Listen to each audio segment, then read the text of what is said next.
عافمادتي عدوك كايري علم بلو بلو عافمادتي عدوك كايري علم بلو بلو وكو عياري علم بلو بلو وكو عياري علم بلو بلو عسي كنولو وكو عياري. السلام عليكم ورحمة الله وبركاته.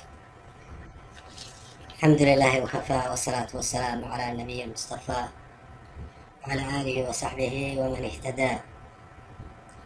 وأشهد أن لا إله إلا الله وحده لا شريك له، وأشهد أن محمدا عبده ورسوله. أما بعد، walaalayaal waa ciise maxamuud. maanta waxaan rabaa inaan ka hadlo shirka isimada SSC uga socda higlada. Durtabada waxaa saaxadda waxaa jooga horaan u sheegay saaxadda waxaa looga tegay oo maaragtay meeshii ku birinbirqaynaya kooxdan habaabsan ee maxay ahayd khaatuun ayaa saaxaddii looga tegay. marka de wixii tallaabadii kaste dadku ay siyaadaan ku kaca markaas ayay bilaabaan qaylo iyo carqaladayn ay bilaabaan. hadda arrintan shirka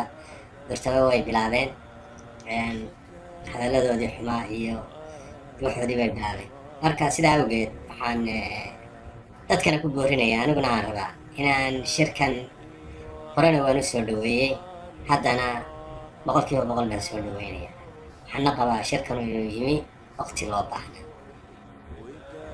loo baahna isimadu inay meel arrintan mowqif cad maanta qaataan baa loo baahan yahay. ay arrimihii dee meelaha xunxun bay marayaan hadda, marka waa laga maarmaan isimadu inay mowqif cad qaataan. shirkaa waan soo dhaweynayaa, waxaan balyeynayaa, waxaan leeyahay waa wuxuu yimi waqti loo baahna.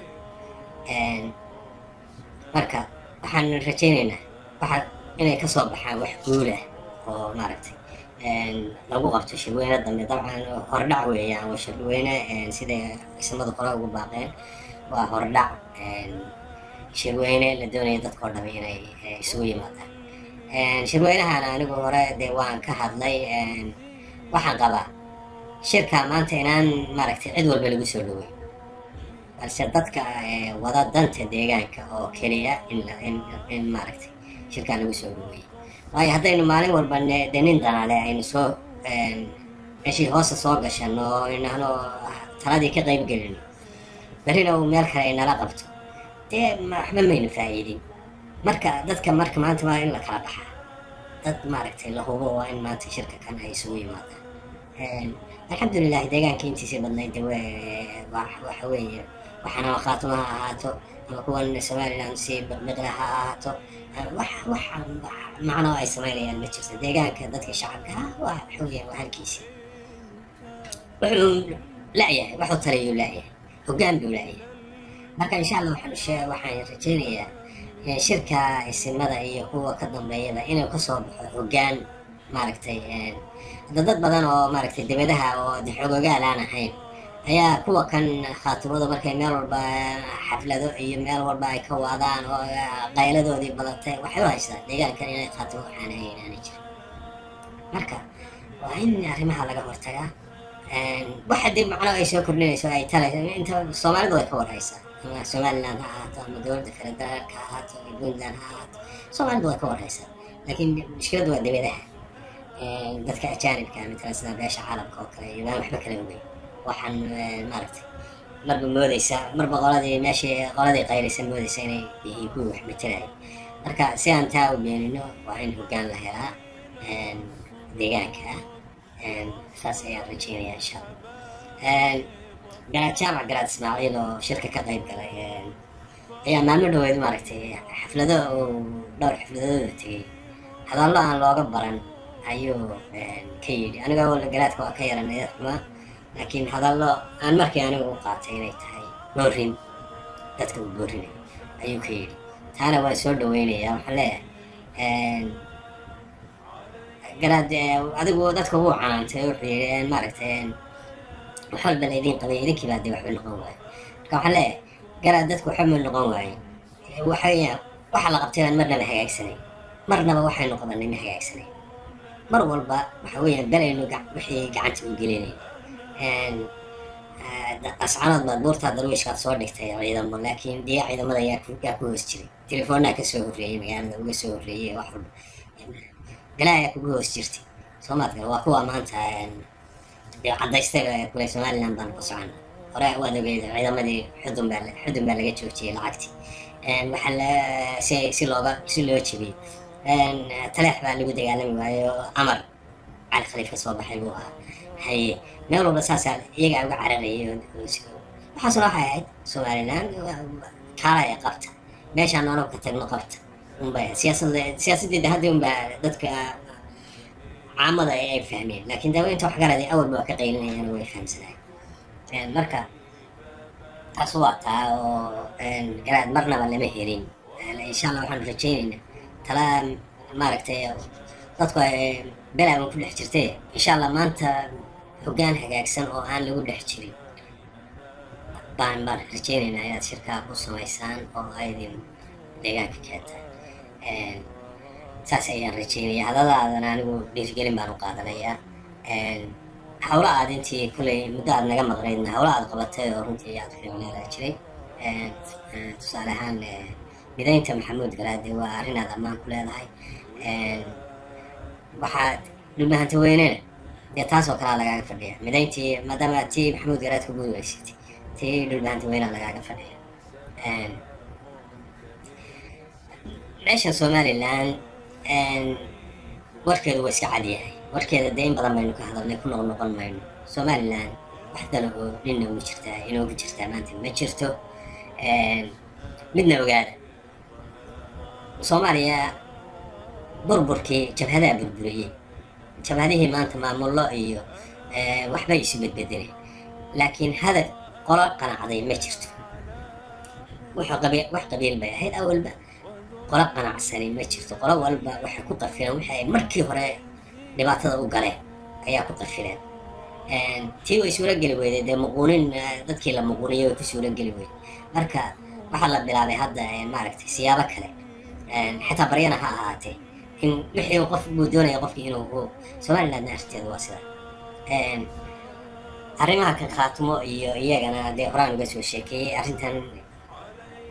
gunteeda iyo baarkeeduba waxa weeyaan waa arrimaha shidaalka hore loogu soo heshiiyey inakoo qabar maafishaynu ka ahayn isaga nimankuna waxay noo yimaadeen iyagoo heshiis la soo galay asalba somaliland ayay noo yimaadeen waana wada tujaar nimanka g6 iyo balaayo isugu keen sheegaya waa wada tujaar waxay yaqaaniin iyagu baynuna garan weynay tusaalayaal hore aan idii soo qaaday markaan lahaa saado caliya baynu kala dooranay iyaga oo hooyadii halganka ahayd iyanu iyaga ka dooranay inaynu dad waalanayno ahay marka nimankan waxa weeyaan wax kale oo ay somaliland ay meesha shirkado iyo deyman bay ku galeen shirkaday siiyeen shirkadihii lacaga badan baa kaga xaniban waa la haystaa waxyaabaha inay iska furfuraan bay doonayaan marka qoladanna way ku wada socdaan heshiisyada tan iyo waxa kan soconayaan asalkoodu taas arrintaasaa hogaamisa meeshan deegaankan wax badan baa lagu tuumayaa taasaa hogaamisa waxa kanna waxa weeyaan waa sarwadda halkaa ku jirta haddii ay jirto waa sarwad soomaaliya ninkii geeya oo maalinta dowladda cadal la helo unbaa leh baa ka talinaysa ummadda soomaaliyeed baana wadanay marka waxa weeyaan saynu daawalba u ilaalinayna baynu u ilaalinay marka nimankana arrimahooda halkaasay ku saabsan yihin somalilandna waxba kuma hayso maanta shalayto halkaasaa la rabaqiidhay oo awrboogays iyo ari caddeeye iyo waxay ordeen yacni markaad calal aqal xataa markaad ninkan waxa weeyaan nin uun dee laanush la siiyey wax dan uu ku hayaa ma jirto sababta waxay tahay dee ninka macquulka ah ee hadlaya waxa weeyaan war horta oodee sida ooda dhacameed siday u kala sarreeyaan baa loo kala qaadaa somaliland haddiiba lala hadlayo waxa ugu horeeya lagala hadlaa waxa weeyaan dee dhulkaaga bay haystaan dhulkii in lagala hadlo waya hadda maanta kuwii baa qaarkood qaylinaya ole dhulkayagaiyo baa laba reer lagu heshiisiiyo waa ka maxaa lagu heshiisiin waayo adigu ma hadashay jawaabtii la siiyey haddana waxa weeye dhulka ilaahay baa leh saasay ku odhanayaan waxaasay ku hayaan umana jeedaan dhulkan way ogyihiin dhulka laga wada haysta way ogyihiin mana rabaan arrimaha inay galaan shirkii burco saasuu ahaa arrimaha dhinac baa laga dhaafay kii cergaabo saasuu ahaa weji labaad baa lagu ballamay in laysugu yimaado laysuguma iman marka ma rabaan arrimaha dhulka in la taataabto dee adiga kaa joogtid banba lagu ogolay oo ku meel gaadhaa tahay berito markay meel gaadhaan dee kaasaaba lagaa kicinaya marka waxaa weya qofku waa inuu taa uu fahamsanaadaa dadka xalaasha ah waa inay taa fahamsanaadaan somaliland waa uun lagu xirigelinayaa waxa weya midda kale aqoon darrada kuwa kan sii rabaqale waxa weya wuxuu doonayaa dee waa nin aan dan ku hayn saan soo sheegay nin aan dan ku hayn isaga shilinkaasaa xukuma laakiin nin caqli leen lamaba maamul iska dhisan oo sidiisa dee lama geli karo heshiis maamul sidiisa oo iskaba dhisan oo rag dhisteen wax kasta insha allah hadday madaxweynaha ku siiyaan hadday ku siiyaan wasiirka ugu xooga weyn hadday wax kale ku siiyaan berrina waa kaa qaadi karaan siday kuu siiyaan bay kaaga qaadi karaan waayo systemka iyagaa dhistay lama aad dhisan marka fahma macnaha ay leedahay arrintan yani lama aad dhisan macnaheeda fahma in badanna waan sharxay fahma lama aadlihid waxba lama aadlihid wax kastoo ay ku siiyaan waxba lama aadlihid waa kugu maslaxayaan si ay arrimaha qaarkood maaragta ay u suura galaan sida arrimaha shidaalka iyo ixtiraaf raadinta iyo waxaa way kusoo dhaweynayaan magacyaan waxaa way ku siinayaan sida haddaba wasiirkii arrimaha gudaha iyo nin de iyaguba ka mid ahaa ee ay u siiyaan oo kale waa la siinaya laakiin macna uu samaynayaa ma jirto berrito waxa weeya waa lagaa qaadaya sidii lagu siiyey baa lagaaga qaadaya tusaalayaal hore baan idiin soo qaaday matalan arrintii daahir riyaale arrintii xuseen axmed cabdulli ninka markaad wax ku leedahay de waxbaad tahay oo haddii marka waxaasoo kale kugu yimaadaan waayo baa imanaysa laakiin waayo ma iman karto kuwan oo kale sababto waxay tahay waxaan iyagaa iskale waxay dhisteen weyn marka ilaahay dee xaqa hina fahamsiiyo waa inay dadkeen waa inay waxaa gartaan arrinta tanna talada dadku nimanka khaatumo horta garaadada arrintaa waa dee kaga xumaa runtii wayna kusii daayeen khaatumo runtii muddo dheer bayna kusii daayeen mana ay ahayn muddadaas oo dhan inay garaadadu ka aamusaan wayna kusii daayeen khaatumo sababtu waxay tahay dee khaatumo taynu maalin wada dhisanay maahay ahay tii aynu talaax ku dhisanay maaha nin waliba waa ogyahay khaatumadaynu talaax ku dhisanay way burburtay waa lagu kala tegey khaatumadan maanta ay wataan waa tii saax dheer lagu sameeyey saax dheer yaa la joogay oo ka qayb galay garaadada waxaan umalayaa 2 garaad inay ahaayeen inay halkaa joogeen muqaashana waxaa laygu yihi 5 caaqil bay ahayd soomaad garan iyo qurba joogta dibadda ka qaylqaylinaysa dee intaasay iyagu ay u dhisan yihiin khaatumo intaasaa lagala xisaabtamaya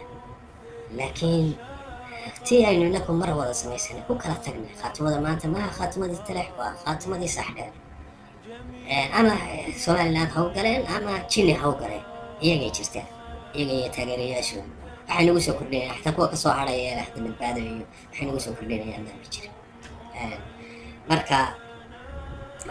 shintii iyo dee wixii la siiyey baa weli iyaga laftigooda ku jirta oo marka dee waxa kuma taraya marka waxa weeyaan laakiin mid waa inay ogaadaan qoladaas waxba cali xaqiiqiyaan cidiyaha ku dagaalamay adeer shidaal ma jiro soomaad garan talada dalkanna deegaankan nina tuurto masar wallaahi been baad isu sheegtay adiga iyo kuwa kula socdaa been baad isu sheegtay haddaa isaaran ka saaranta tuurtaa ku sidataa maxay kuma sidataa kiish maran baad tuurta ku sidataa taladu badkay taallaa sidii garaad cabdirasaaq صوفي وقرأ شيء قال عبد السلام قال صوفي وقرأ شيء ترى ضبطك يتعلى أتكلم لا يسوي ما هذه اللي يسوي ميوه هو أنا بنرغب بوقع يعني إنكم فرحي معي والله إنه هو فرحي دي قال لي يسوي ما ركتي هذه قاعد سلا عقل أنا فرحي دي اللي يسوي ميوه لأن إنكم فرحي واحد tiradaha waan iska sii wadwadayaa insha allahu hadda intaasaan kusoo gebagabaynayaa hambalyada iyo taageerada aan maaragtay isimada u diray ayaan kusoo gebagabaynayaa waxaan jecelahay inaan mawduucan sii wado insha allah waana sii wadi doonaa maanta intaasaan idinkaga kasoo gabagabeynaya khayr baan idin rajeynayaa subxaanaka allahuma bixamdika astaqfiruka waatuubu ilayk assalaamu calaykum waraxmat ullaahi wabarakaatu